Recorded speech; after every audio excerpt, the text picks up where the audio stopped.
বর্ষার প্রথম ইলিশ দিয়ে আজ বানাচ্ছি দই ইলিশ। তাই রেসিপিটা তোমাদের সাথে শেয়ার করছি। আমি এখানে নিয়ে নিয়েছি 2 রকমের সর্ষে আর পোস্ত। এটার একটা পেস্ট বানিয়ে নেব। এবার মাছগুলোতে খুব ভালো করে নুন আর হলুদ মাখিয়ে নেব। এবার আমি একটা পাত্রের মধ্যে মাছগুলো এক এক করে দিয়ে দেবো। তাতে দিয়ে দেবো সর্ষে পোস্তর পেস্ট, টক দই, নুন, হলুদ আর বেশ অনেকটা কাঁচা সর্ষের তেল।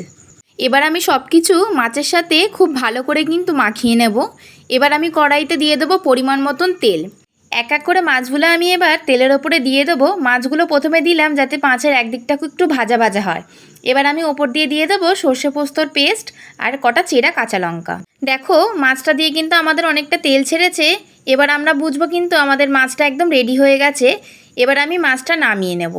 এরকম সিম্পল পদ্ধতিতে কিন্তু তোমরাও বাড়িতে দই ইলিশ ট্রাই করে দেখতে পারো। ভিডিওটি ভালো লাগলে লাইক, শেয়ার এবং চ্যানেলটিকে সাবস্ক্রাইব করে দেবেন।